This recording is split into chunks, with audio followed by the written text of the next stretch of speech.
What qualifications and experience makes you an ideal candidate for Texas Democratic Party chair? Howdy everybody, I'm Aaron Arguijo. So I ran a U.S. Senate race in 2020 against Ted Cruz. Since then I've been involved, kind of sat around the table like a lot of you and worried about the situation that our country is in, the situation that our state is in, and I decided to make a difference, and I've been pursuing, I started with a Senate race. But I'm a small business owner. I have a small company that manages hospitals and surgeon companies. I'm very familiar with fundraising. I also have a few strategies that we can use with the Democratic Party. I feel like there are a lot of tools that we already have that I feel like we're not utilizing. I've also been a part of the Indigenous Peoples Caucus of Texas since conservation or since inception. And so yeah, I've been working with other candidates. I've worked with John Lida. I've worked with Carlos Lopez, all candidates of House districts, state districts. Currently right now I'm traveling all over Texas on Sundays, and I am participating in the mass deportations that are happening across the United States and Texas, and I've been able to recruit about 15 people already thus far to run for local offices as well as state seats. So my name is Aaron Arguijo. Thank you.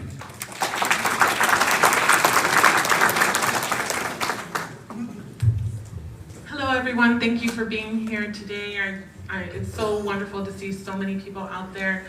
Me, myself, as a candidate or candidate for Democratic Party chair, I think I'm the best candidate because I have the experience in accounting, and also as a candidate who can run a campaign with very little money. And so that means that I have a message that was resonating with the people.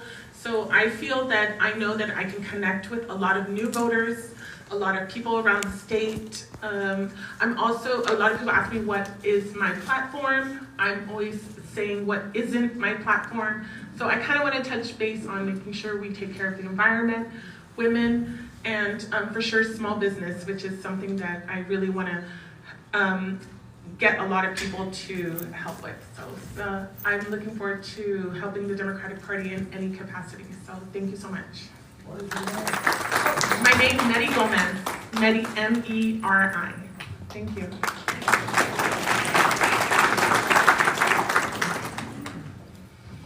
Hello everyone, I'm Patsy Woods Martin, and I am thrilled to be here today in this Union Hall. Unions and the Texas Democratic Party have had important partnerships all throughout our history, and that working together, that is how we can win races. I have a rich, deep history in Democratic politics. I have to tell you, in the late 80s, I sat at a kitchen table with 3x5 cards and a Tupperware bread box, building a voter file for Ann Richards. I guess that was the van in the 80s.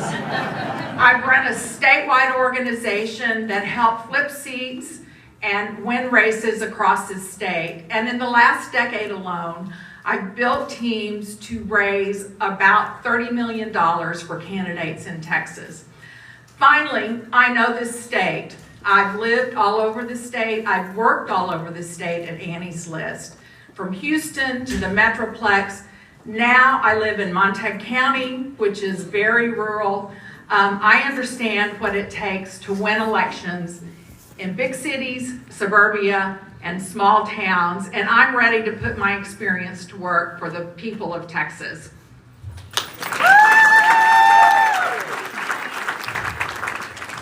Good afternoon, everyone. My name is Reverend Steve Miller. And I have an opening statement that I would like to read. I'm going to deviate a little bit from your question in order to read this opening statement. I would like to take this time to correct a false statement and narrative that is very disappointing to me. Last week, there was an East Texas town hall held just 25 miles from my home. Event organizers released a statement saying that I was invited to attend this event and that I sent a response declining this invitation, with only one candidate of 9 accepting. I did not receive an invitation to attend this town hall, nor did I send a response declining. Even further, the day before the event, I called the accepting candidate to clarify that I did not receive an invitation and asked them to call co-organizers to correct and inform them. The accepting candidate said they would. The candidate then told me it was their event and that I could attend, but I would not be allowed to speak. While being introduced, the candidate stood by while co-organizers continued to spread this false narrative. It takes a certain kind of liberty and privilege to lie on other people and then fully expect to be believed over my dissents to the contrary. Character matters.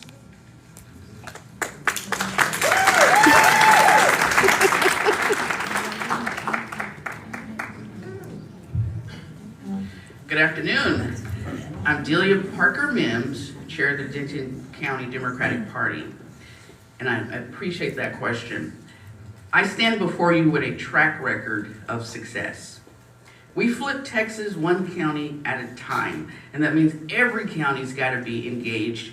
Their engagement may look different, but they've got to be engaged. In Denton County, we are fighters. So Denton County people in the house today? Yeah! And in Denton County, the 7th largest county in the state of Texas, we are the largest county under my leadership to increase Democratic turnout.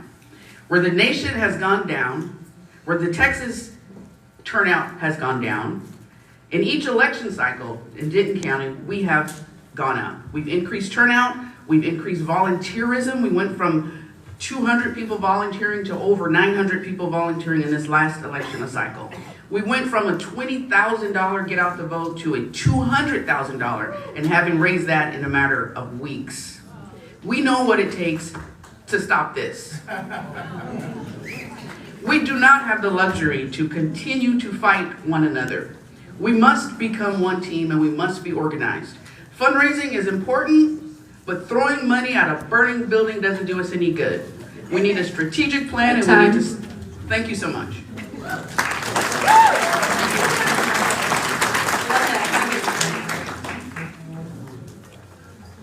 Good afternoon, everyone. My name is Patricia Olivares, and I am running to be your next chair of the Texas Democratic Party.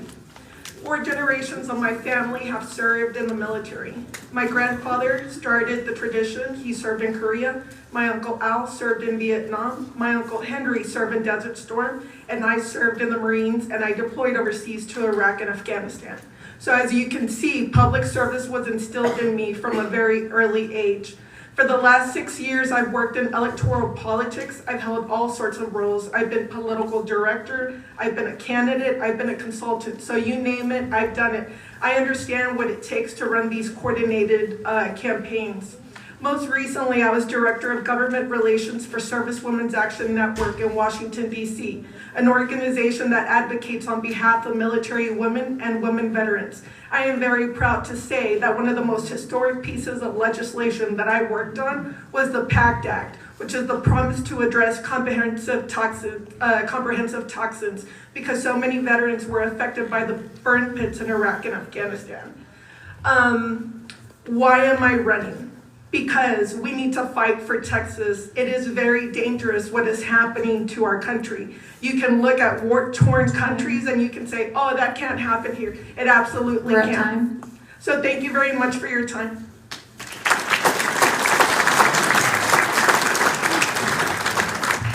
Are there any Texas Democrats here? Y'all, one more time. Are there any Texas Democrats in this house right now? I believe that's what it sounds like when we all work together, because we win together when we work together. My name is Lily Schechter, and I'm running for State Democratic Party Chair because I have the proven track record of already doing that in Harris County. I was the county party chair for the largest county for 2 terms. We won the midterm elections. We won the 2020 elections. We swept both elections.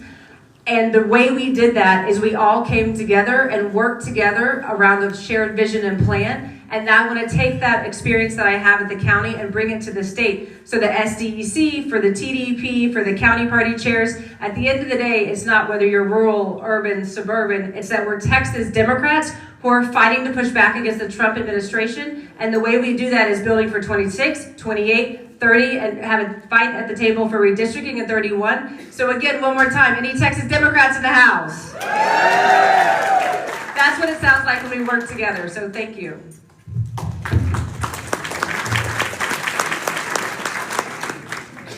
Just a quick note for candidates, we've now got time over here so you can see as well.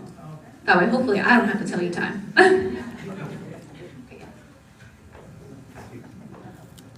What's happening, North Texas?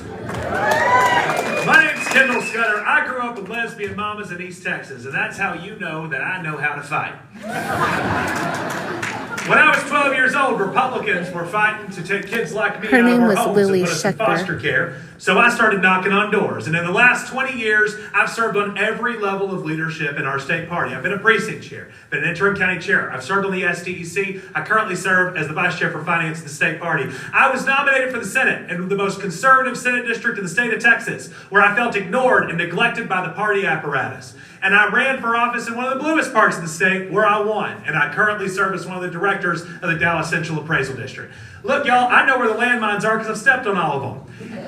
And I know this party like the back of my hand. I love this party. And I hope that you'll give me the opportunity, after seeing all the work I've done over the last 22 years in the trenches with you, to help lead us out of this very scary time that we're in now. Thank you all.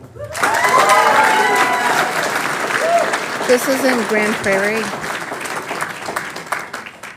This one's a fun one, and you can use some of your 60 seconds to think if you need to think. You have 5 words or less to create a bumper sticker describing Texas Democrats' slogan for the 2026 midterm election. What are your 5 words? And again, we're going to go across the stage.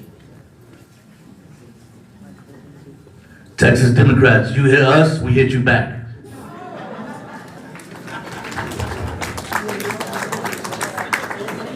You got 5 words. It's like your bumper sticker, 5 words or less. Well, so the 3 words that I use for myself, and I'd like to add 2 extra of those, are truth, authentic, and with soul. And the other 2 words I would like to put is powerful and educated. So. Texas Democrats, powering progress, protecting Texans.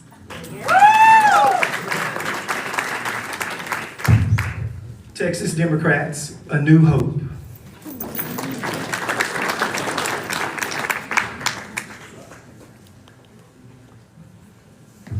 Texas Democrats, one team.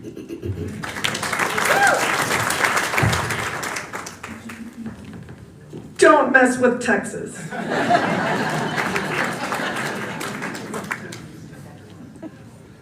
If it broke, don't fix I'm it. not good at this. 5 words or less to define all the work that we're doing here today is very difficult. Kick fucking ass.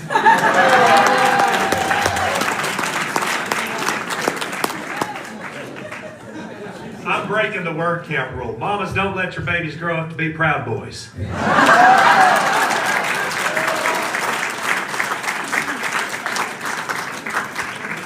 At least we all stayed under time. So now we're going to move on to some topics and questions that will go to some, not all of the candidates. We're going to just break it up to make it easy for me, for you. This side will be Group A, that side will be Group B. So this first set is for Group A.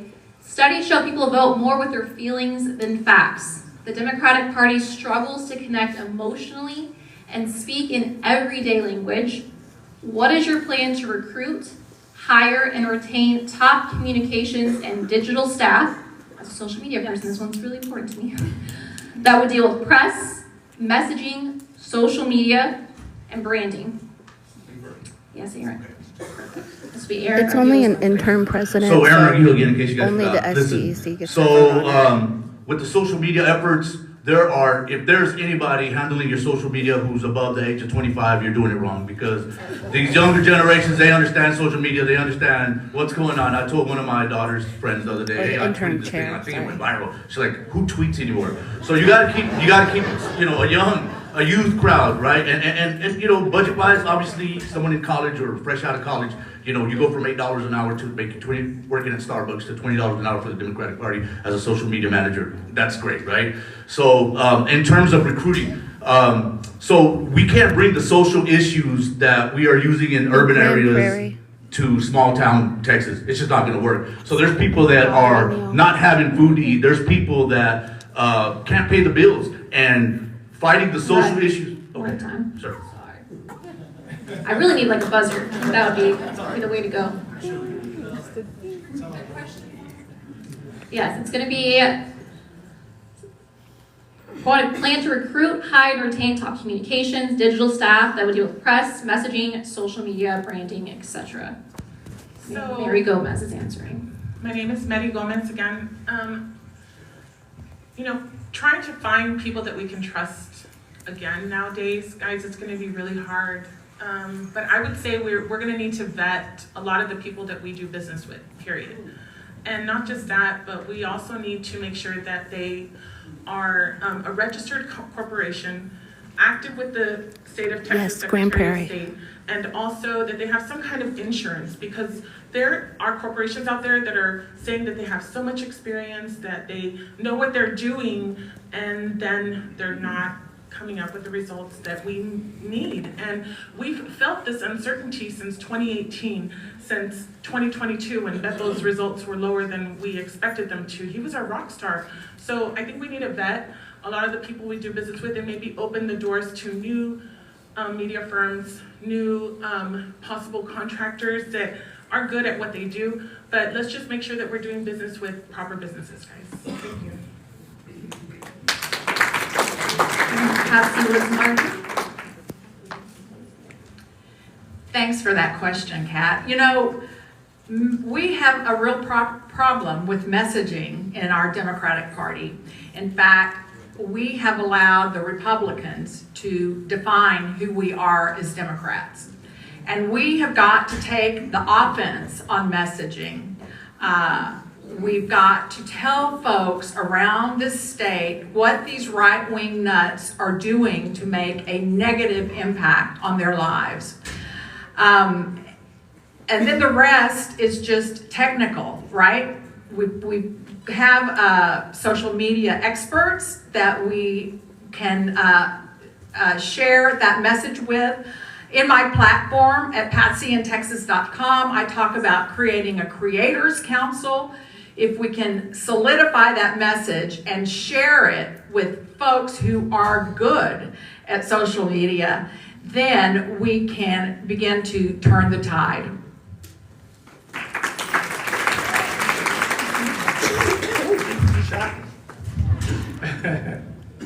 If you don't have the right message, I don't care who you hire, you're never going to be able to connect with the people.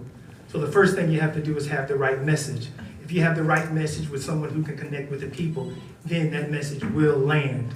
So what should that message be? That message should be the American dream issues. That message should be providing jobs, being able to afford to buy or build a home, education, healthcare, and affordability. If we've got that message, we're going to connect with people and people are going to vote for us.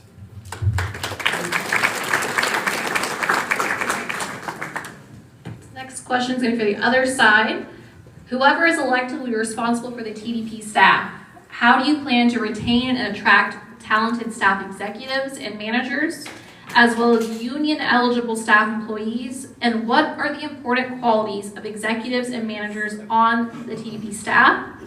What does professional development look like for all levels of staff? You still only get 60 seconds.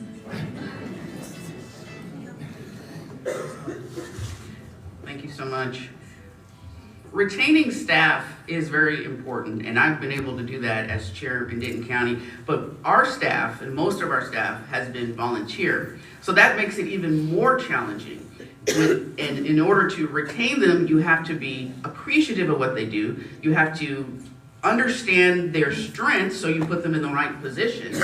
And then you have to work with them as humans. Sometimes we have issues that come up, and we have to be able to give people the opportunity to be human and to go away. I lost my mom this year, and we were able, because we're organized, because our staff knows what they're doing, because we had a plan, they've been able to continue to move forward because life happens. And I think it's important that we understand that with our staff members.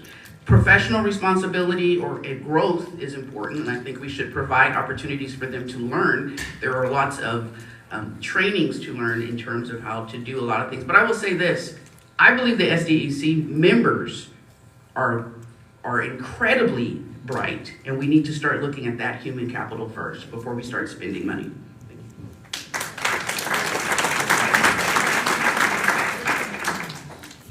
So I'm actually glad that I got this question, because at all the forums I've been saying this a lot. I have tried to engage with the Texas Democratic Party here. I have tried to engage with the Harris County party as well. And I have not been able to get my foot in the door, and I don't understand why. If I want a job, I gotta go to DC. You know, in DC, they'll give me a job quick. You know, I've held very high positions. You know, one of the things that I always say is that the Marines is the best leadership organization, and I carry those ideals with me today. It's about training people, it's about creating opportunity, it's about engaging them, you know, it's about giving them leadership positions and to empower them. So then that way, when you have to step away to do one of your other duties as a leader, they can carry on the mission. Thank you.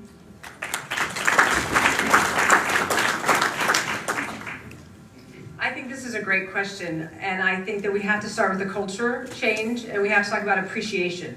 So I also want to take a second to thank everyone here that put on this event today. Thank you for moving the chairs, for setting the program, for taking the questions, because you are actually the backbone of the Democratic Party. And I think that culture of appreciation and trust and honesty and transparency is what we need to grow at the state party. When I was the Harris County Democratic Party chair, I kept the same staff for 2 cycles in a row at the local party. That was unheard of at the time. My campaign today is made up of most people that have worked with me in the past at different levels on different campaigns, because at the end of the day, I believe that we need to empower our people to build the best teams possible. The better teams we have, the more work we can do together. The more work we do together is the bigger we can fight, the bigger efforts we can push back against the Trump administration. So I think it all comes back to changing our culture, so a culture of transparency and trust and honesty. So I would love to talk about this more and go back to the previous question at some point too. So if we can ever do that, I'd love that question as well. So thank you. See how we do on time.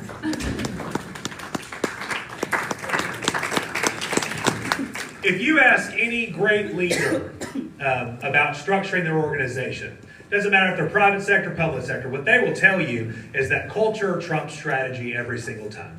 And we have a lot of really great folks that work for the TDP, and they don't get enough acknowledgement, quite frankly. And at the end of the day, it's all about the culture and the tone that you set at the top. And I think that it's important that that leadership level is set to allow them to succeed, so that expectations are set and they're given the opportunity. If folks don't know who's on first or who's in charge, then they don't even have an opportunity to succeed right from the get-go. On the question about what types of qualities we look for, the number one quality I look for is collaboration. This is not like serving on a board or a campaign. You don't get to pick who you work with. All of our board members are picked for us. All of our candidates are picked for us. People in the community pick our county chairs. And we have to have people at the state party that are willing to collaborate with those leaders on the ground and work with them, not through them or around them.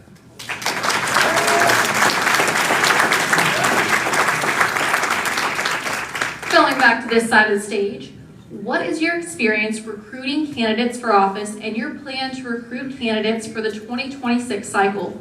And if you know of current recruitment programs of TDP, what are your thoughts? So I've been out already, as I mentioned before, and you know, the message I've been delivering to people is now we know what happens when we don't go and vote, and that's specifically to the Hispanic communities across Texas, because that's what we're protesting for right now, this mass deportation that's going on across the United States and Texas. But just messaging to them that you don't have to have power, you don't have to have money, you don't even have to have an education, you just have to care. That message resonates with almost every single person that I come across who wants to volunteer or who wants to work, including my campaign. My entire campaign was run by people who volunteered. We started out with people that we were paying, but we found out right away that it's just a big fat giant paycheck with the least expense going out being $5,000 a month. So I think that just letting people know that they matter and that they can make a difference in their communities, they will, and they'll do their best to make that happen.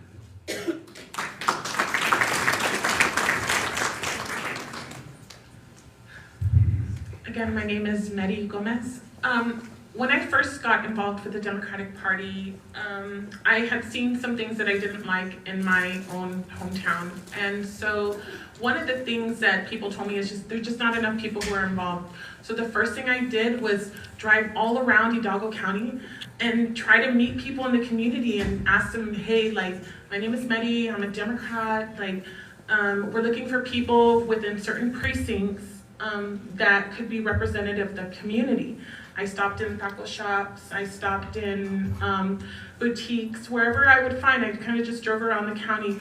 I found one person that ended up wanting to be a precinct chair, and I realized it is a hard job to find people who are wanting to serve or who are willing to kind of put themselves out there.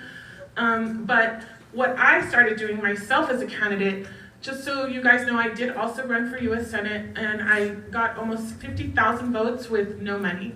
And so that goes to show that I have a message, and one of the messages is that I want to tell people to just kind of be real like me and talk about everyday things that they have questions for.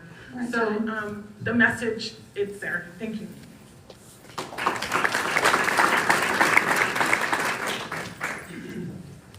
So I do have experience recruiting candidates. When I was at Annie's List, a lot of what we did was recruit courageous young women to stand up and run for office. And we did that by working with people on the ground. I know you cannot sit in an office in Austin, Texas, and know what is going on around this great big state. So I spent a lot of time in my car. We built steering committees around the state, everywhere from El Paso, McAllen, San Antonio, Austin, Houston, Dallas, and Fort Worth, because those were people working on the ground who knew what the best candidates would be for their communities. And one of the things that we looked for as we recruited was a candidate that looked like the people they were hoping to represent. And I think that is absolutely critical as we go to recruit candidates for the state.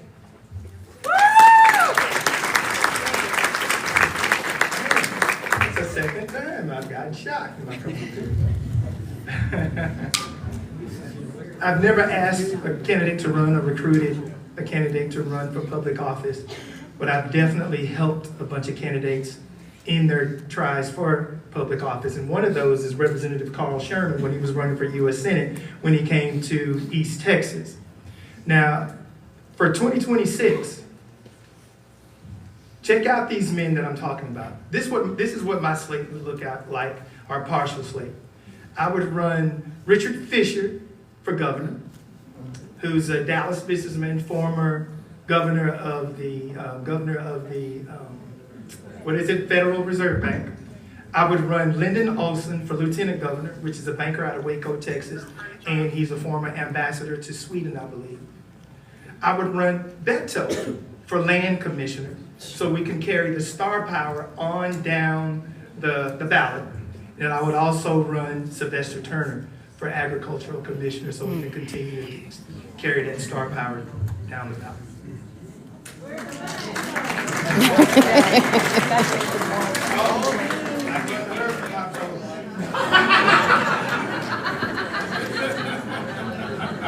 I forgot to say that. Excellent control. Going back to the other side of the stage, the party really tries to make sure the ballot is filled with as many Democrats in as many positions as possible. How do you provide resources to all candidates while also letting them know and being realistic with expectations that not every race is winnable? Some candidates, when they lose, they blame the party. After, how will you work to mend those relationships and, more importantly, avoid the mending in the first place? I'll go to this side of the stage. Thank you for that question. So in Denton County, the first time in over 30 years, we had our entire state legislative ballot filled. And that was going through, first of all, that deserves some recognition. Because we are a red county, but we fight hard, and it's disheartening for voters when they don't see people on that ballot. the part of the way that I was able to get that ballot filled, and I'm going to use I because I'm running for chair, but please know that it is a we that makes things successful, and that is how our organization is run. It is a we. But part of getting people to run was being realistic with them and letting them know that it is not only financially burdensome, and I would tell them, don't take out your retirement. We need you to run. You need to we have to see where we are. We have to gauge. It helps people get excited, and we were able to get people to run in places where we knew that ballot was not going to flip at that time, but it helped. But as far as candidates, we offered so much training to our candidates, and you're exactly right. No matter how much training you offer, they still want more. But I think it all needs to come through our county parties and get them up to speed. She saw that mic coming up and she cut herself. Can you repeat the question one more time? Yes, the party tries to make sure the ballot is filled with Democrats in as many positions as possible. How do you provide resources to all candidates while also being realistic that not every race is winnable? And making sure, if you need to mend relationships with those who blame the party after their loss, or better yet, to avoid that mending being necessary. Yeah, absolutely. This is a great question. In 2020, I was a campaign manager for 2 competitive state house races. I don't know how many of you remember, but the House Democratic Campaign Committee was targeting 9 competitive seats. I'll tell you this, half of those candidates were not qualified to run or did not want to do the work. They did not represent the ideals of the Democratic Party. So when we are seeking out these candidates, we need to make sure that they are public servants first. We need to call out bad behavior, right?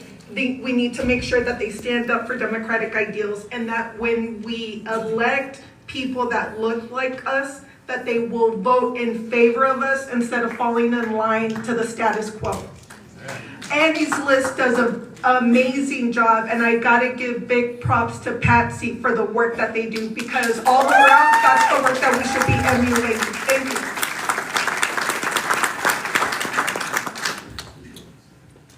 I think that filling the ballot is incredibly important, so I'm going to give you 2 different examples of situations we had in Harris County when I was the party chair. Number 1, you might have heard of this woman. Her name is Lena Hidalgo. She came into the party office in 2017 and said, I want to run for office, but I'm not sure where I want to run for, which position.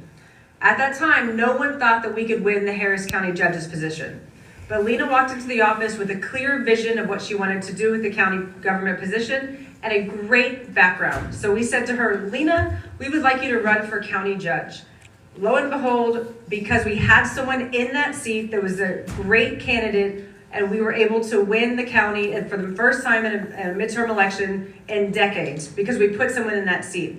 The second story I'm going to tell you is about John Rosenthal. Does anybody know who John Rosenthal is? One of our great state reps who walked into the office in 2017 and said, I want to run for state senate. And we said, John, we don't think you can actually win that seat, but there's a House seat over here where we would like you to run and we think you can win. It's having conversations like that with candidates so you can figure out where they fit on the ballot, and then holding their hand through the entire process from the primary through the general election to make sure that they had all the training they needed, all the resources they needed so they could run the most effective campaigns possible.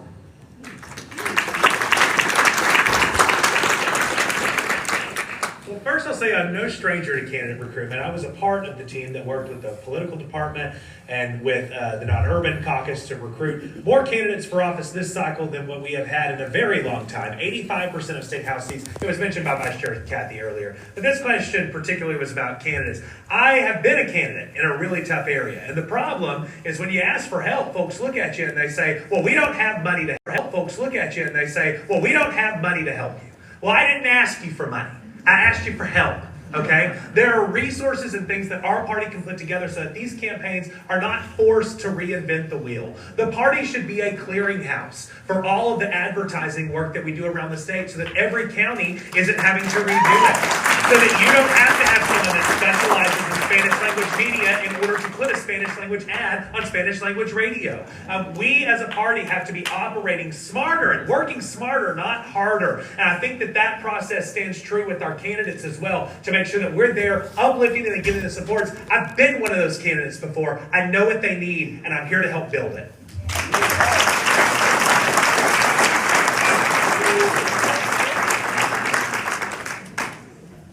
back to this side. We're going to move on to the caucuses of our party for this section. If elected, what steps will you take to repair damage caused to LGBTQ plus Texans by toxic rhetoric and show the LGBTQ plus community that our vote, our money, and our identity matters to the Democratic Party and its future? Woo! So I've been endorsed by Joan Rivera Sanancelli, who is a huge advocate for the LGBTQI plus community in San Antonio, Texas. So hopping in the truck, driving around, talking to everybody, doing everything that we have to do to repair whatever it is that was said and done, being a part of all the meetings, letting them know that they're inclusion. We are the party of inclusion, regardless, you know. And so I think that collaborating with organizations that are across, like the Stonewall Democrats, everybody that's part the Stonewall Democrats, collaborating with all of them, let them know that they do have a seat at the table. So that's going to be my first step. Get with Joan Rivera Sanancelli and drive around and talk about what we have to do. Thank you.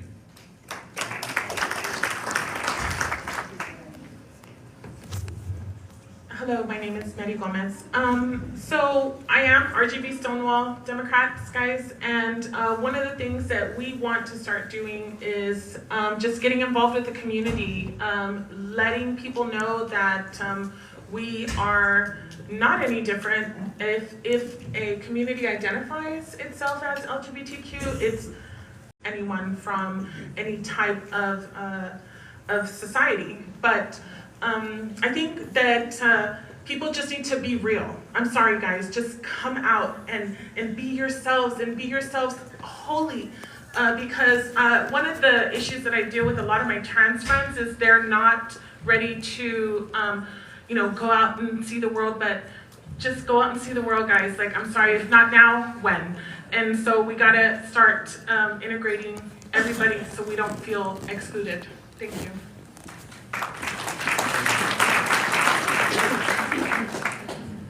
So, great question, and I would answer it in two ways. One, the Democratic Party talks about being a big tent. I want the Democratic Party in Texas to be a big table where everyone has a seat, where everyone has a voice, and we pull that together to have a platform for the work we do.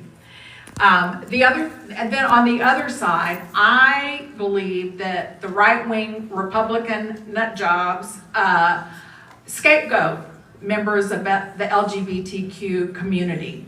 And they do that is what these, mostly guys, are doing to destroy their lives. They won't have time then to scapegoat our members of the LGBTQ community.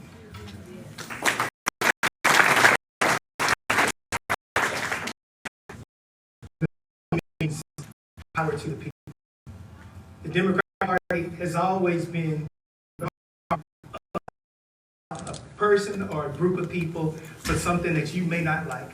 It is not nice, it is not compassionate, it is not good. We have to remember at all times, do unto others as you would have them do unto you. So before we go to the other side of the stage, from up here, I can see this room looks a lot like Texas. It's a very diverse room. It looks like the Democratic Party. What GOTV strategies would you implement to engage Hispanic, Black, and ANHPI voters? Thank you. The Democratic Party is a big tent party, but there's something that drives people to vote, and that is all of our desires to achieve the American dream. I don't personally believe that we have to change our messaging every time we go in front of a different group. Republicans don't do that. I believe that the message is economic opportunity. We have the same values to believe in justice, equality, and fairness. And as Democrats, when we get Democrats elected, we know that we're going to push for those values. So I don't believe that we need to have different messaging for those different groups, but I do believe that we need to increase our engagement. So I've talked a lot about this on votedelia.org. We've got to increase our fundraising, engagement, voter registration and get out the vote. But under engagement, we increase our talking to Hispanic and Black groups through our caucuses, through our elected officials, through our state parties, and we need to have a strategy plan that gets us out there to do those things. We don't have a different message, we have the same message, economic opportunity. Thank you. I have been on both sides of the aisle. I've been a consultant and I've also been a political director, so I've seen firsthand what it takes to engage on a grassroots level. As the next chair of the Texas Democratic Party, one of the things that I would do is support down ballot candidates. I would make sure that the Texas Democratic Party could pay for their coordinated mail plans. I would make sure that we could do paid canvassing for them, because that's going to be really important. And making sure that when we fundraise, that those dollars stay in Texas and they don't go up to the DNC. We also have to make sure that when we are talking to Latinos and the Black community, we need to make sure that we are using whether it's consultant, whether it's strategist, whatever it is, that they represent their community. Thank you.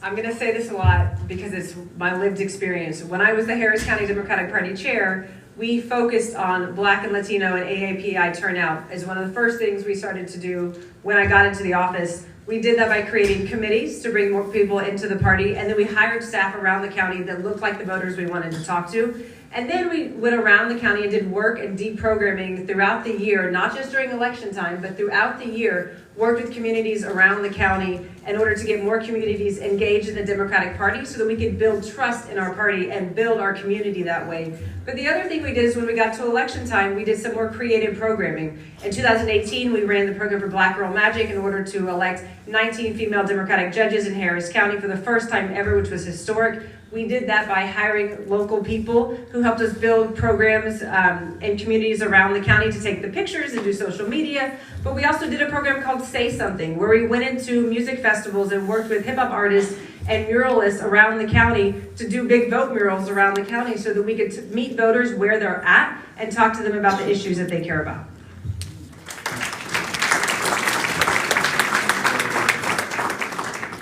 The process that we've been going through isn't working.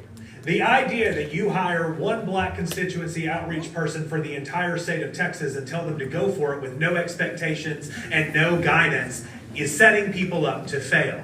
Okay? We as a party have to rethink the way that we structure in our outreach. And that means coordinating, actually working with our constituency caucuses. It's okay to hire people that look like communities, but you also need to do that while working with the constituency caucuses and with the geographical regions that they're representing.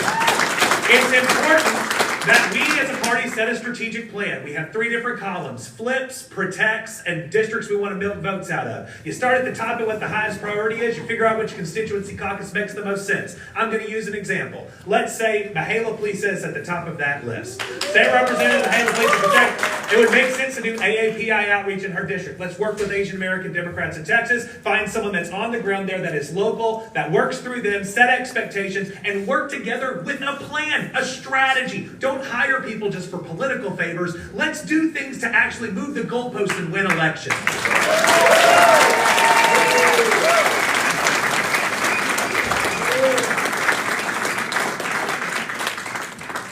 Continuing with the caucuses of our party topic, this is one that right now, with what's happening in Washington, I receive hundreds of DMs daily about. What does partnership look like when you have over 1.4 million veterans in the state and you have 15 active duty military installations in Texas? What does a partnership look like?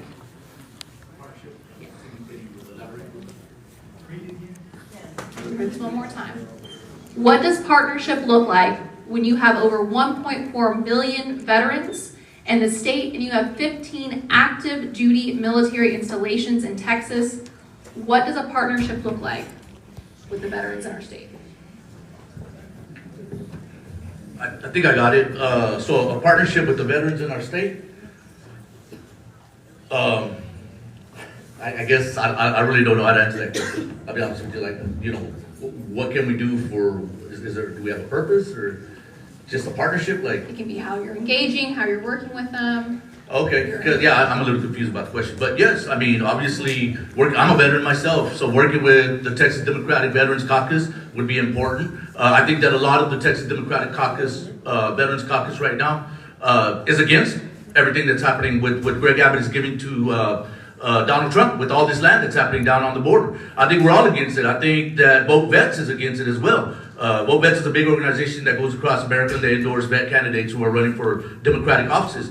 I think reaching out to them and organizing with them and fighting against it and putting out, messaging that goes against it and not agreeing with just because the military is ordered to be part of these mass deportations or these areas that they're being dispatched to, letting them know that it's not okay and that not all of us are with that. So, thank you.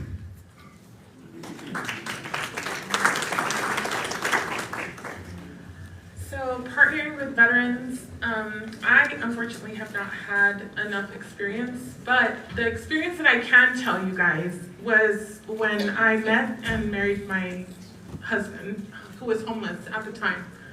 There's so much that we need to do with them. And I know that even some law enforcement people won't work with them, but they have the power to do more for the veterans community. And so I think that if we empower the law enforcement community and give them the resources that they need for mental health and for medication, for housing, for computer technology, guys, because they don't know how to get their benefits, where to apply, who to call. They don't even have the patience to be on the phone to wait for somebody to come in. And I know this because of my experience, guys, right? So a partnership would just be to engage with them, period, and if we can maybe work with law enforcement. Thank you.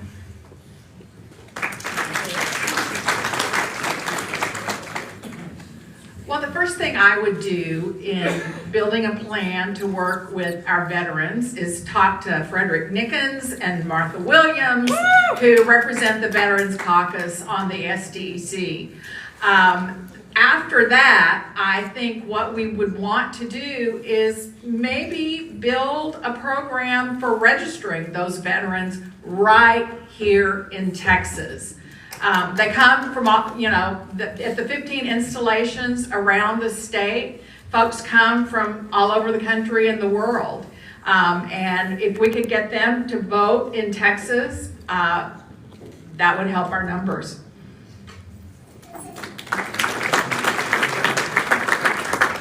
I'm a veteran myself. Spent 8 years in the Army Reserve, Sergeant E5. The first thing you would do is you would talk to Mr. Nickens about what the needs are of the veteran community. And then you go about meeting those needs. For the other side of the stage, too often people with disabilities are not recognized. It's a diverse community that covers a range, including cognitive, emotional, and physical disabilities.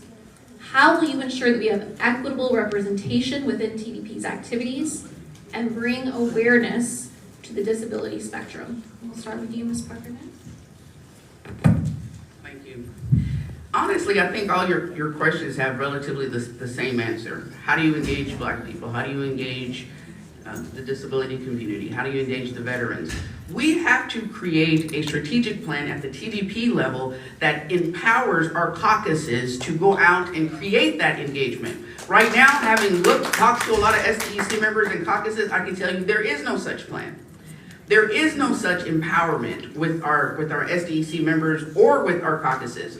It is not going to be electing a chair who's going to drive around and go to all the Black churches or go to the Hispanic community. We have to understand that engagement has to be beyond just get out the vote. They're being engaged all year long from all types of media, including social media. We have to improve that aspect. That is an important aspect, an important leg on that table of 4 issues that I think we need a strategic plan. But the answer is, if we have a caucus that is representing the disability community, they should be a part of the process when we talk about how do we increase engagement. And that includes all of the caucuses for all of those communities. Thank you.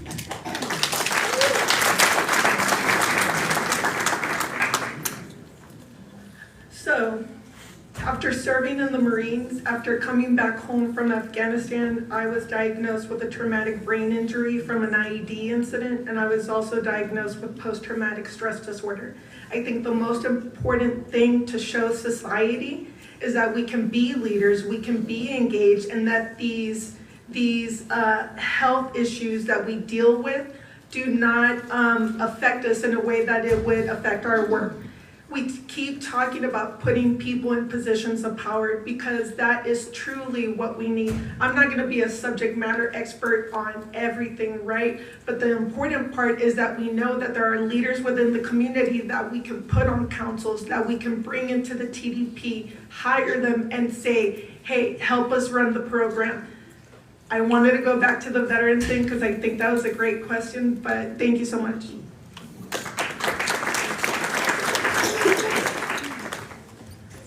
When we are talking about making the party more accessible, I think one of the things that Delia hit on is incredibly important, is that we need to change the culture we have at the party, which is one that should be built on honesty and transparency and trust and respect, which is listening to all of our caucuses and taking a moment to take a step back to look at the bylaws that we currently have, look at the structures we currently have, and make sure that our conventions and that our SDEC meetings are set up in the way that are most accessible to everybody, that there are places for people to store their medicine, for whatever the needs that we need for each event that we have, that everyone is around the table helping making those decisions. If we're talking about convention or SDEC, can we talk about hybrid voting? Can we talk about doing stuff online? Because we do live in a different age than we did 20 years ago. So we need to look at all the different tools we're using right now to run the party and the party apparatus to make sure that those are accessible to everybody. And one of the ways we do that is take a step back and sit and listen to each other when we discuss ideas and plans for conventions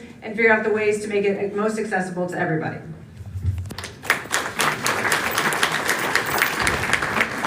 It's one thing to talk a lot about wanting to make our party more accessible. It's another thing to have done it. I was the individual who advocated to make sure that we had an accommodations representative on our conventions committee to make sure that our conventions were accessible. I actively participate with the Disabilities Caucus, where I am a member and have served on their bylaws committee. I believe that accessibility and just allowing people to be able to get in the door and feel comfortable and meet people where they're at is just a cornerstone of who we are, and it's essential to what we do. I also, moving forward, would like to see an accommodations line item in our budget so that if there are any accommodations issues that come up, we don't have to scramble for cash to try to make sure it happens. I'm going to go back and answer this question as well because there's a lot of overlap in the disabilities and veterans communities, okay? And I want to make sure that we address this. I would love to continue conversations with the Veterans Caucus because it was pointed out to me that there is no veterans outreach plan for any state party in the state of Texas. We have 4 split house or potential flips in the state of Texas that are around Army bases. Let's show them how to do it, guys. What happened to Democrats having big ideas and big plans? We'll show them how to do it right here in Texas.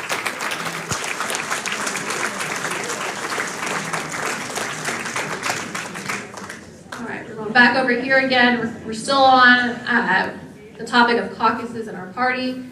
Some don't know that messaging on the environment can incorporate issues like labor and the economy. How will you make sure that environmental issues are not taking a back seat, especially considering how much the environment affects all stakeholders in Texas? I've got Howdy Jr. here, and I would love for him to have a beautiful Texas to grow up in just like I did. Yes. Can you repeat the question? I'm sorry. Yes. Some don't know that messaging on the environment can incorporate issues like labor and the economy. How will you make sure that environmental issues are not taking a back seat, especially considering how much the environment affects all stakeholders in Texas? I don't know how to answer that question. I mean, that's a tough one, but I mean, we support our environment, right? Like, we're not going to destroy it just because we want to drill, baby, drill, like Donald Trump says, right? I think that we should support wind turbines, right? I think that we could support solar. There's a lot of things that I already see up in the Panhandle and I've seen around Texas that'll be beneficial. Look, it's not bad to have a generator, right? We're not saying that you got to stop everything, in terms of like dependent on solar and wind, but we're saying to use it as a backup. So, I mean, I think that, I guess the best answer I could give you is just, I support it and I would do anything that I can to protect our environment.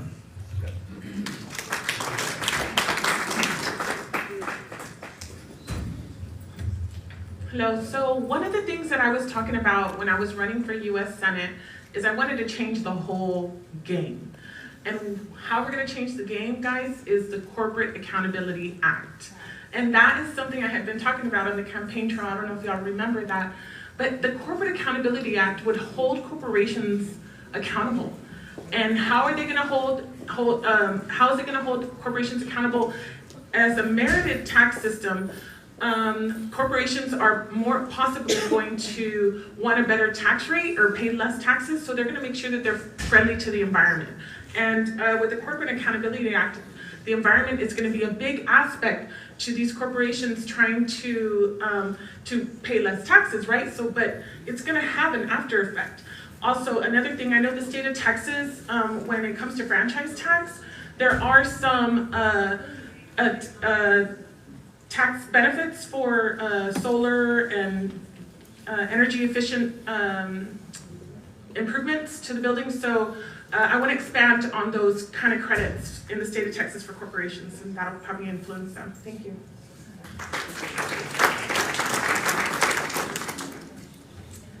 So clean air and clean water are a basic fundamental human right.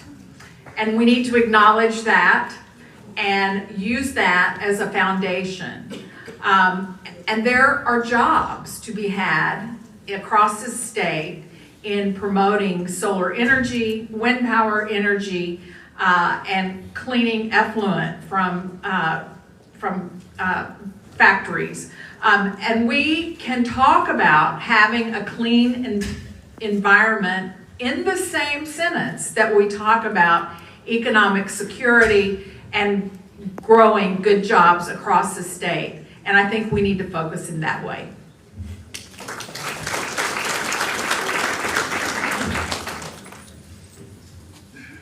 I don't think the environment is a winning issue for us.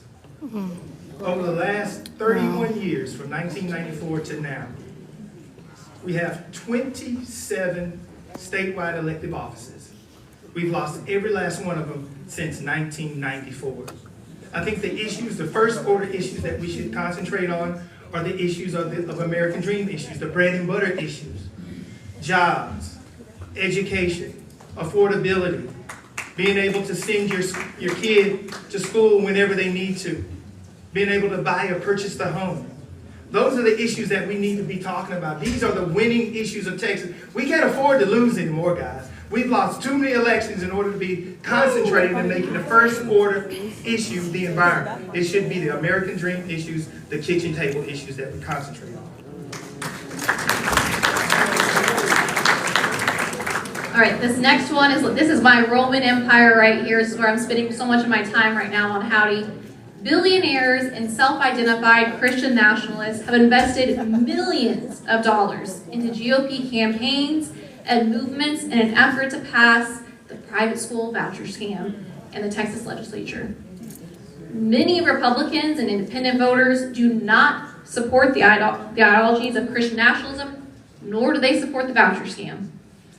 Do you see this as a chance for Democrats to win support? If so, how would you address it? Ms. Parker-Mims, you're up first. I'm gonna go a lot quicker now.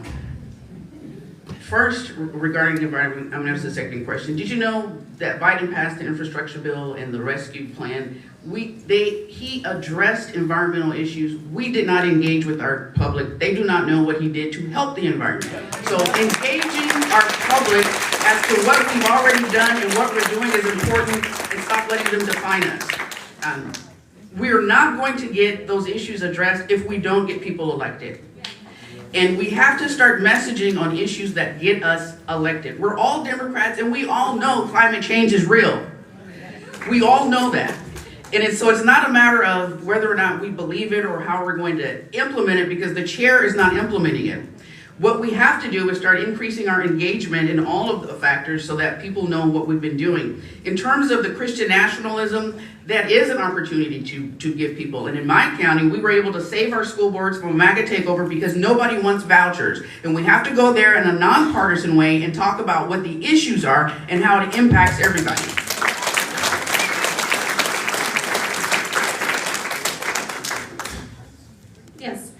Billionaires and self-identified Christian nationalists have invested millions of dollars into GOP campaigns and movements in an effort to pass the school voucher scam. Many Republicans and independent voters do not support Christian nationalism nor the voucher scam. Do you see this as a chance for Democrats to win support, and if so, how?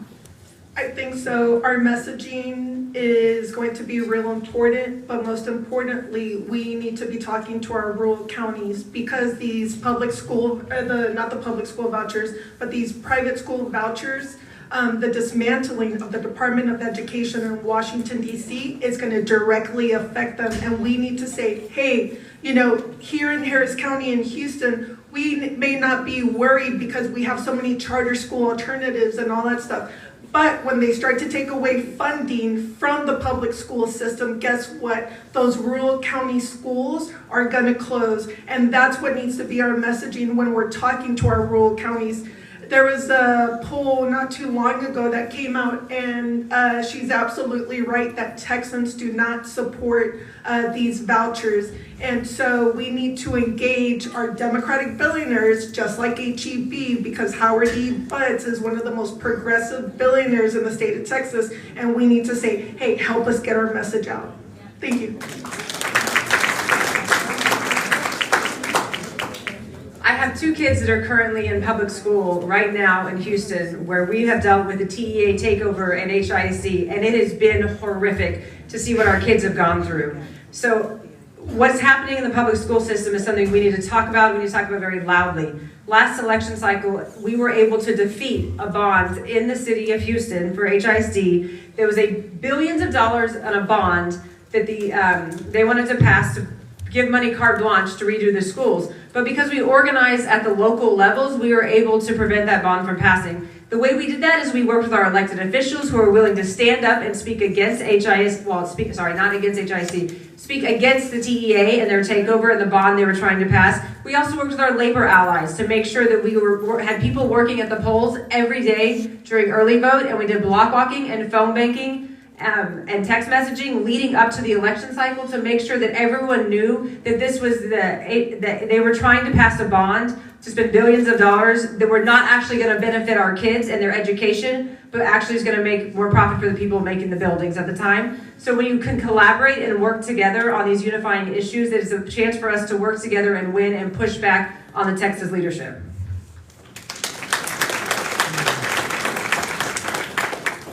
I'm standing here today because a public school teacher grabbed a little boy with farm calloused hands by the face and told him he was smart. And for some people that might sound stupid, but for a kid like me, from a town like mine, with a family like ours, it meant the entire world.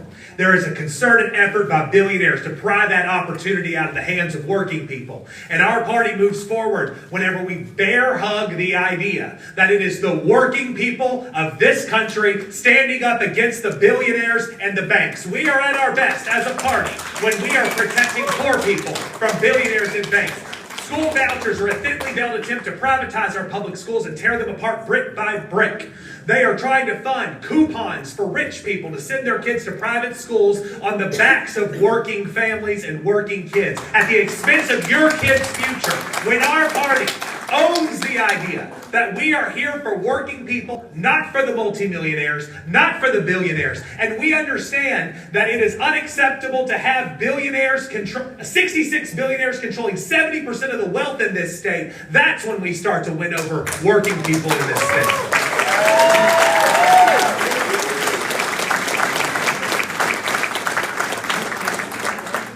I do want to recognize that we have Representative John Bryant, who's fighting vouchers very hard in the Texas House right now.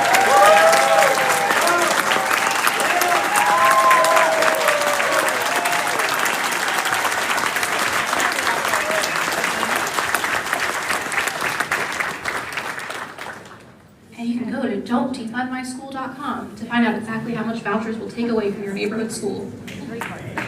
Next topic we're moving to is fundraising and budget. I'm going to start over here again. When elected, you will inherit a projected budget, prior obligations, and the responsibility of managing the Democratic primary. What previous experience do you have to meet this task on day one?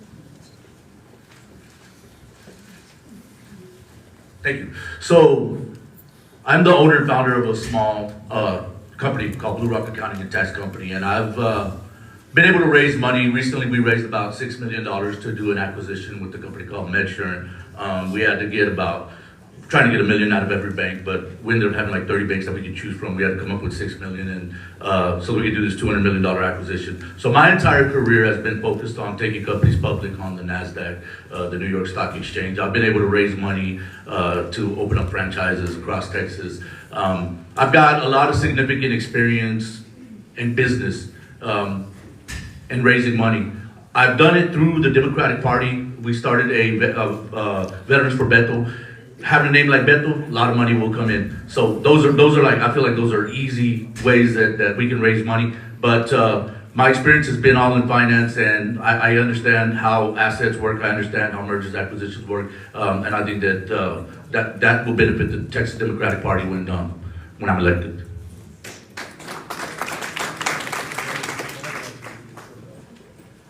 So with fundraising, I haven't had that much experience, but in the private sector, I grew up in a family business. We were one of the largest Latino-owned furniture stores in the nation. I worked for my dad. We were one of the first furniture stores that was Hispanic-owned in South Texas. We would make about $25 million a year. And so for me, and I had other competitors, especially other competitors who were gringos, and these competitors were always trying to kind of shut us down. But there's a paper that the University of Texas wrote on our family business, because basically what happened was nobody would finance to Mexicanos in South Texas. And so a lot of people down there, they didn't have nice furniture, they didn't have stoves, they didn't have little AC units, and we were the first ones. So I earned their money, and I earned their respect, so I know that I can earn the respect of a lot of people all over the state of Texas. And so I'm looking forward to trying, guys. Thank you.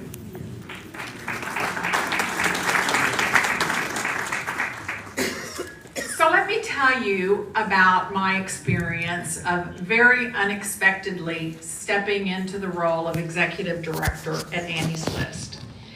It was June of 2014. We lost our executive director. I had a staff that was grieving. We were all in shock. We were getting ready to elect Wendy Davis and Leticia Vandepute to governor and lieutenant governor. We had made significant commitments to those women. And we came in with my amazing board of directors. We pulled our big girl panties up, and we raised enough money to put hundreds of thousands of dollars in those women's races, and at the end, have still a sustainable organization. I am prepared to come in to the Texas Democratic Party a year and a half before the next election and build and help elect folks to office in 2026.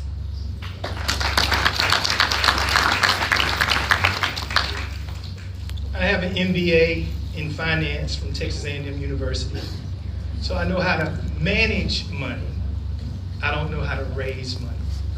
So what I would do as chair is I would hire the best fundraiser that I could find in the United States, a person that has a track record and a history of success of raising money, and an example of the type of person that I would hire to do that for me if she turned down being comptroller of the state of Texas would be Mrs. Spence. I would hire someone like her in order to raise money for the Democratic Party.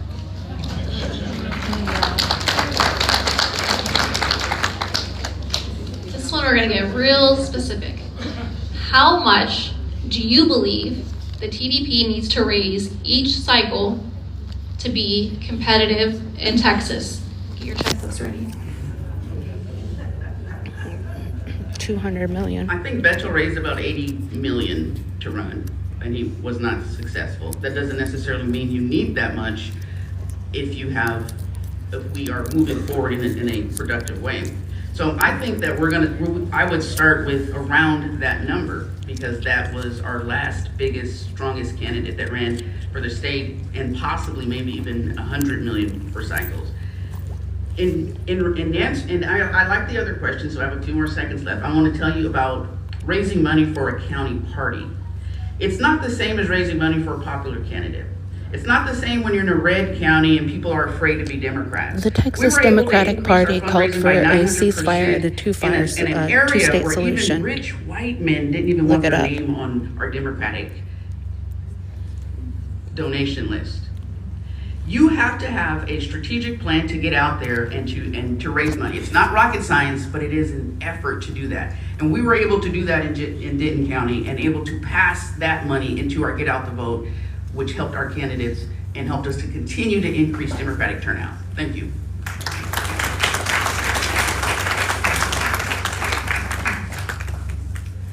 I agree with Delia as far as like the numbers go. We need to raise about 80 million to run a successful statewide program, and that means creating a robust fundraising program. It's not just about the TDP chair being a great fundraiser or anything like that, right? You can create email programs, text messaging programs, digital programs to encourage donations.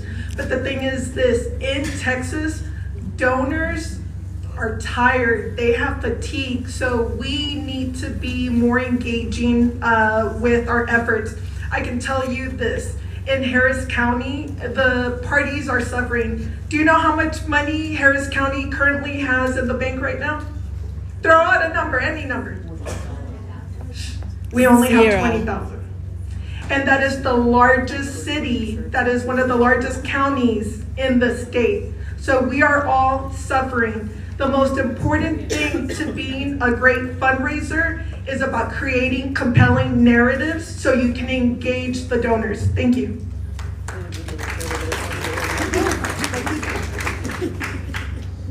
I believe that in order for us to be competitive in the state of Texas, we need to raise about $40 million per election cycle.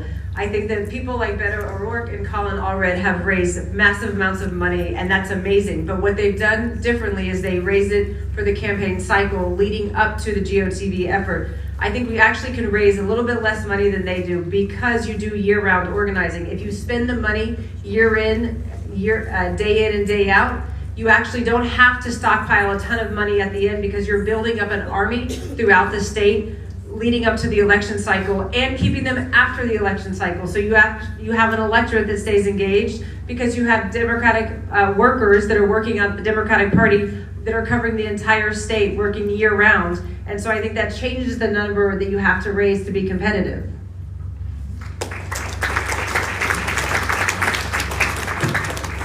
This is longer than a 1 minute question, okay? But I'm going to do my best.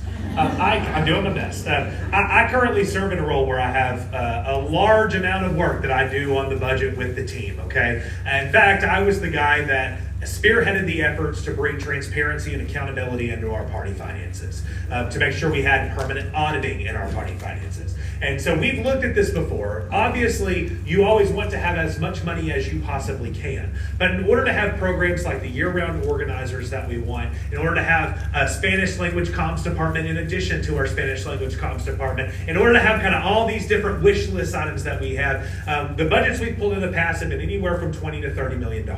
We have the budgets we've pulled in the past have been anywhere from $20 to $30 million.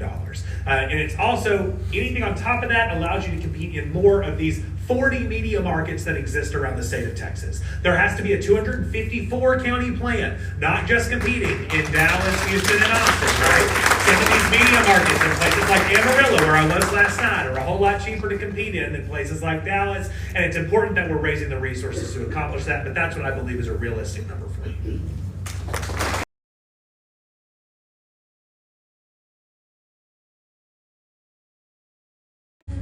You guys will also get a last one. Congressman Colin Allred's Senate campaign outperformed Vice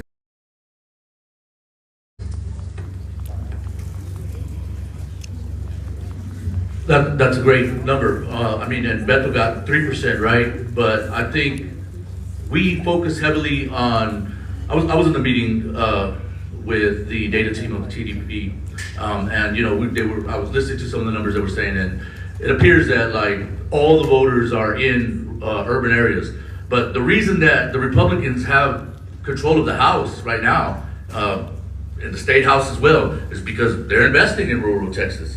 So I think that we need to be able to invest in these areas and be in these areas and be present in these areas so that we can have candidates who can run for an office and defeat these Republicans. They're not winning because of the urban. You know, in fact, we wouldn't have any representation if there wasn't, if we didn't, like, you know, Greg Casar, he's from Austin. If he didn't have Austin in his district, we wouldn't have any representation in the State House or in Congress. So I think that's good, but I think we need to shift our focus more to rural areas and not just bank on urban areas to win all these elections.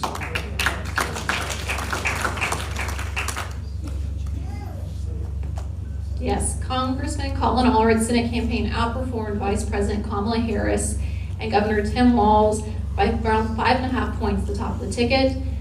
What are your thoughts on that metric? And what do you think Texas Democrats can take away from this result? So I think one of the reasons why that Colin beat is because Colin is a little bit more of a bipartisan candidate, right? So towards the end, he was trying to attract both Republican and Democrat.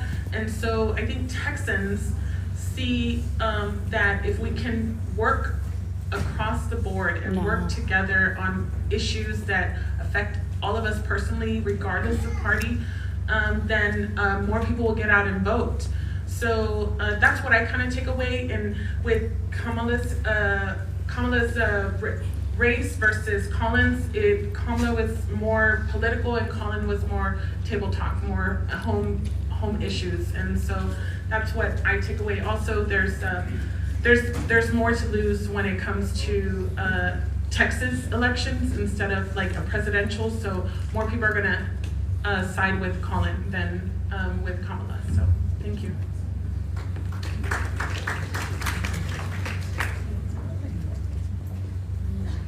So I think that's a stat that can give us hope, Kat. We had tremendous headwinds in this 2024 election, and we are looking now to 2026, to a midterm election where we've had some folks in power who will have been and will continue to be very destructive. So if we can get our messaging right, if we can recruit the right candidates to run for office, if we can engage in culturally competent, continuous community engagement, there will be incredible opportunities for wins for Texas Democrats in 2026.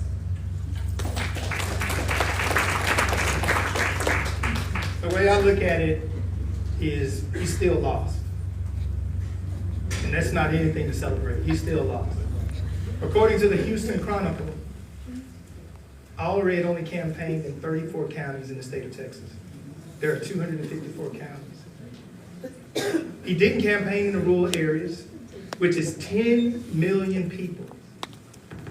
So if you want to win statewide, there's no way you can win statewide if you leave out the rural areas and you don't reach 10 million people. We can no longer be the Texas Democratic Party of Dallas, Houston, Austin, and San Antonio, and maybe El Paso. We have to be the Democratic Party of Texas, and we have to campaign everywhere. I live in Rusk County, which is in East Texas, which is a rural part of Texas. And when campaigns come around, statewide campaigns come around, there is no evidence that statewide campaigns are even taking place. There are no yard signs. There are no commercials. There are no billboards.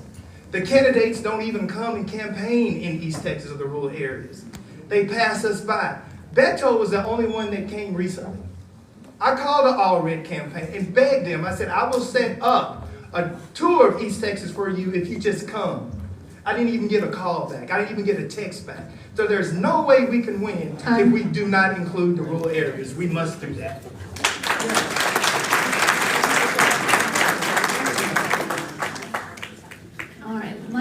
question, and then we go to closing statements.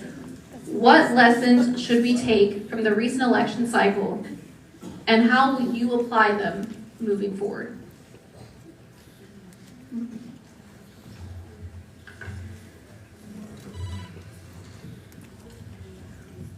We have to know by now,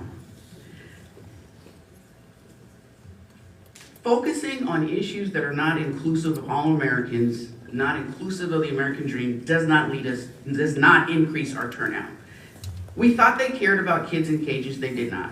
We thought they cared when George Floyd got choked out, they did not care. We thought they would care in Texas when women started dying in the hospitals, and we thought nationwide they would care. I think we have to learn right now that they do not care about those issues when they are having a hard time surviving and achieving the American dream themselves.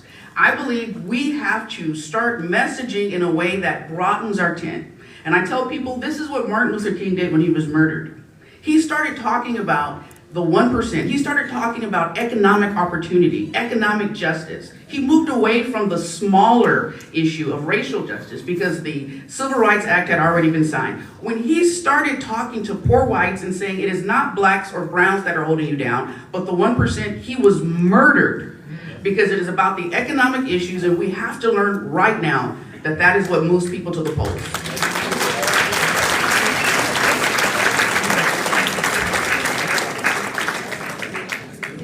What lessons should we take from the recent election cycle, and how will you apply them moving forward?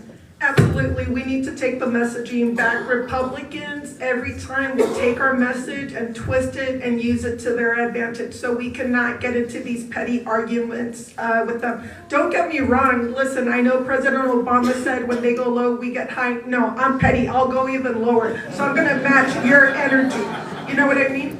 But most importantly, like Steven said, we do need to be organizing in the rural counties.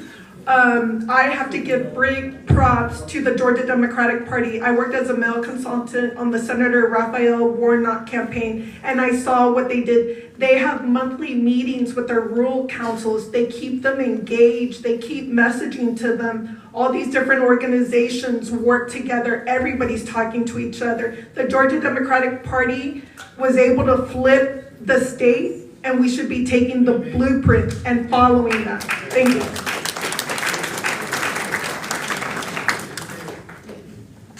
I think we're at an inflection point right now. We need to look back at this last election cycle and honestly ask ourselves, what did we do well and what did we not do well? And I don't think we need to point fingers. I don't think we need to lay blame. I think we need to have an honest conversation in this room when it comes to the SDEC members, when it comes to TDP, when it comes to our county chairs, when it comes to our precinct chairs. What are the things that happened this last cycle that we did well, and what did we not do well? And it's okay that mistakes were made. I will tell you, in Harris County, we might have won our county administration offices, but we did not carry all our judges over the finish line, which means we made mistakes in Harris County. We need to look back and see, did we run a program that was extensive enough to actually get all of our voters out? Did we talk to our voters? Did we meet our voters where they were at? Did we talk to them about the issues that they cared about? If we didn't, that's okay. We need to just say, okay, what are the steps we need to do to actually have a statewide win? What are the things we need to do building up in 2026? The power in this room is the people in this room. So how do we engage everybody on an electoral plan so that in 2026 we get back to our 2018 margins? We look at 2028 as a competitive year, but if it's not a year for us to win statewide, that's okay, because we're going to be at the table for redistricting for 2030, and then 2032 we look at a presidential win in the state of Texas. So I think we just have to have an honest conversation about where we are as Texas Democrats and where we want to go, and then all come together around that plan.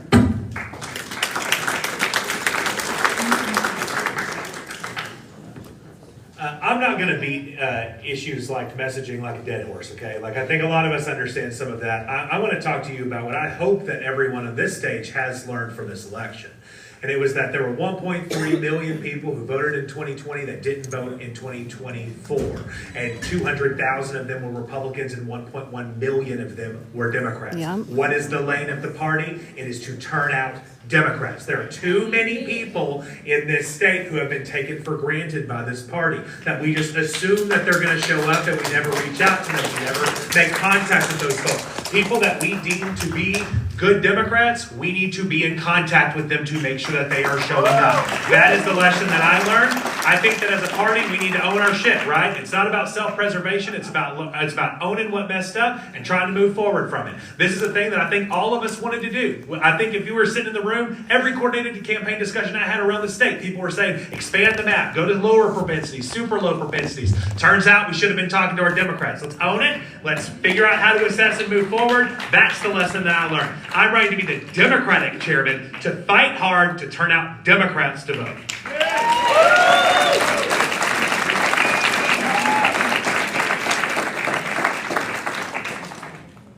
Now, for the closing remarks. Each candidate will have a max of 60 seconds. Maybe that's the challenge of it. Can you get it all in 60 seconds? You get like an extra point on your ballot for that.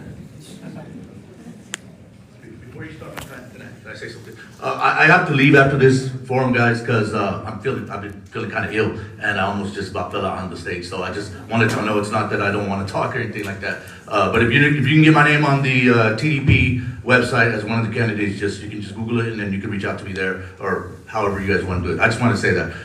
Go ahead and start my time, thanks. Sorry about that. So anything that could have been done would have been done already.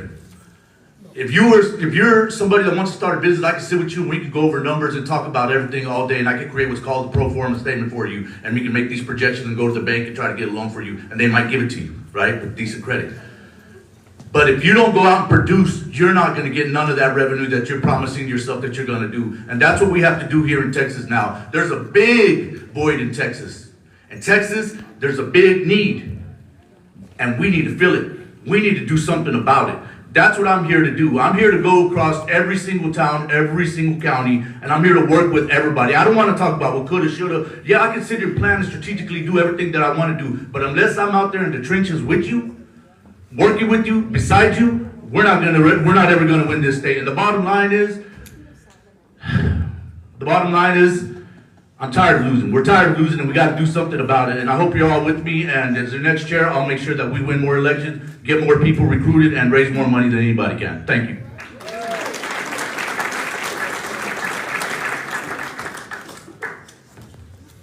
So, closing arguments. I believe in the Democratic Party, guys. I was raised to be a Republican, and I just cannot accept so many things that they do and say. And it's unacceptable that a lot of the people are supporting them. But remember, Texas is not a Republican state. It's a non-voting state. As the Texas Democratic Party chair, I want to bring those voters in, find new voters, recruit new Democratic candidates. We have people like Bobby Pulido who are getting ready to run for Ranked Congress. choices on the Texas Democratic Party we have platform. other candidates like Legal Barbie, who is married to an immigrant, and she is ready. We need to inspire people like that to run, that feel empowered, that are educated, that are influencers. And so, as your next state party chair, I really want to also bring a lot of integrity into the party. A lot of the people are not donating because they don't believe that we're doing what's right with the money. And what has happened recently is kind of the reason why. The results need to be shown. We need to hold people accountable that are going to be doing business with us. So thank you very much, guys. I'll do that.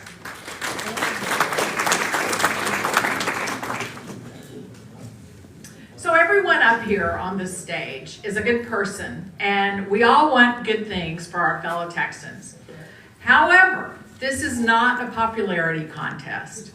This is about who can work within a complicated and often fractured democratic ecosystem to articulate a strategy, to build a plan, to win elections. And I hope you'll agree that I am the person to do that. There are a couple of things that set me apart from my other candidates. One, I know how to raise money, and that will fund programs. Two, I have run a winning statewide organization.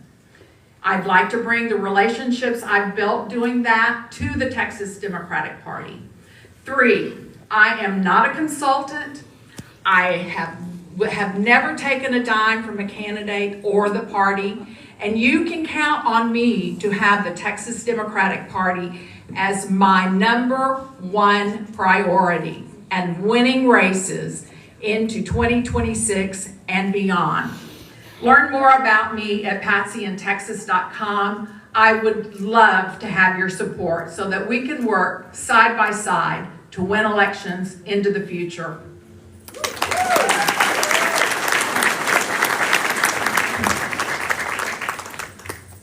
I would like to see us connect more to people. I have worked real hard in the rural parts of Texas. I've been to trail rides.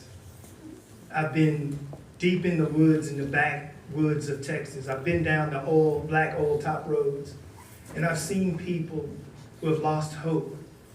I've seen people who have forgotten how to dream. I think if we as a party could be more unified amongst ourselves, that we'd be more able to connect with just an ordinary person. Thank you, we've April. lost our ability to do that. So over the last 31 years, you guys have asked us questions for the last 2 hours, and I'd like to ask you a question.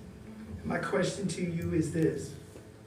Over the last 31 years, what are we doing wrong that keeps subjecting us to these losses year after year after year after year? What are we doing wrong?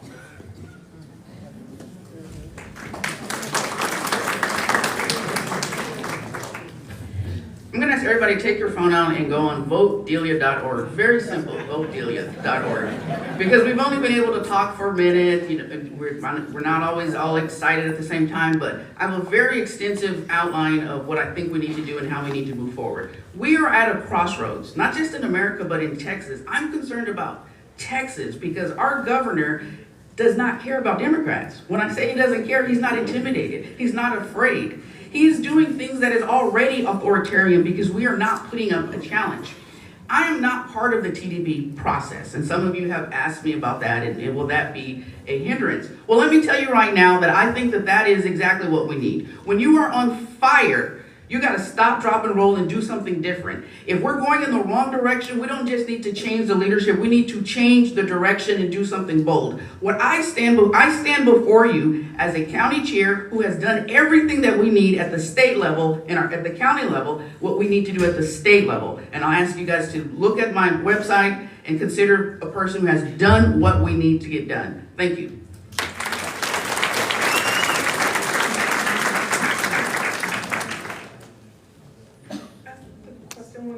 Sorry, it's my TBI. That's why I constantly, if you look through the forms, I am constantly asking them. It's my TBI. No worries, it's just your closing statement and why you should be TDP chair. So, running the TDP is going to take a dynamic leader with a long-term strategy that isn't afraid to fight. One of the things that the Texas Democratic Party needs is someone that's willing to brawl, that is willing to take on Republicans. Hell, do you think Republicans scare me? Hell no. I face the Taliban and Al-Qaeda. You know what I mean? So Republicans, you ain't gonna freaking scare me. I'll tell you this, not only have I ran a national organization engaging veterans across the country, bringing them to Washington, D.C. so they can talk to their members of Congress. I have built coalitions. I have worked with the Department of Defense, with the Department of Veterans Affairs, and members on Congress. So I know what it takes with not just messaging, but with advocacy programs and making sure that we are building long-term strategies to win statewide. Thank you.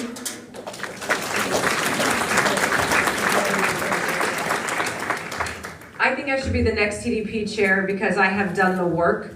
If you want someone who's been in the trenches with you, if you want someone who has worked on every aspect of a campaign, if you want someone who's raised $5.5 million for the local party, if you want someone who's raised $35 million for federal candidates, state candidates, and local candidates, I have a proven track record. I have been doing fundraising and working on campaigns for the last 15 years. I have done it as a volunteer. I have done it as a paid operative. I have done it as a consultant. I have done it as a staff person. At the end of the day, if we want to talk about what we're all doing here together in this room, we are here because we are Texas Democrats.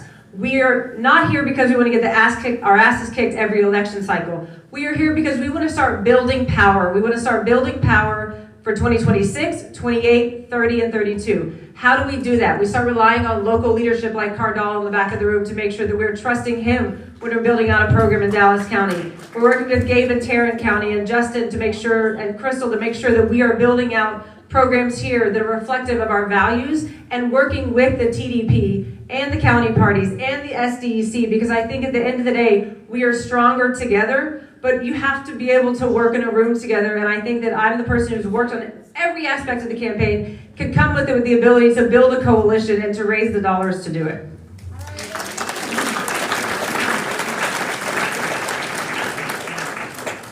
I've given my entire life to this party.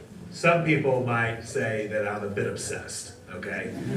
And the reality is that the future leader of our party needs to be a person who shows up, who throws down, and who plays well with others. In the last election cycle, I put more than 35,000 miles on my truck going around the state, helping where I could.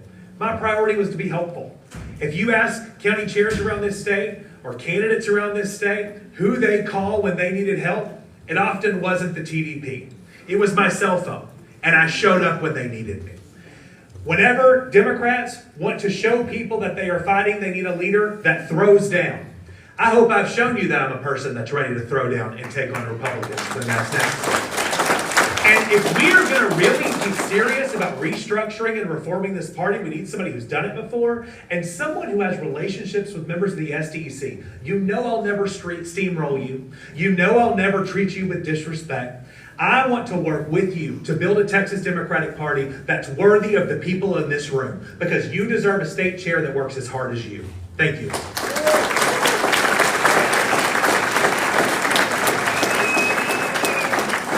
Thank you, candidates, for throwing your hat in this race and for your dedication to the cause. And thank you, audience, for joining us for this important conversation. I said I brought Howdy Jr. with me, and buddy, I hope you'll take a look around, because the fight for a better Texas is built in rooms like this. And there are people that have been fighting this since before you were born, before I was born. And they keep giving up their Saturday afternoons to fight for that better Texas. So in school, when they ask you what democracy looks like, it's this room.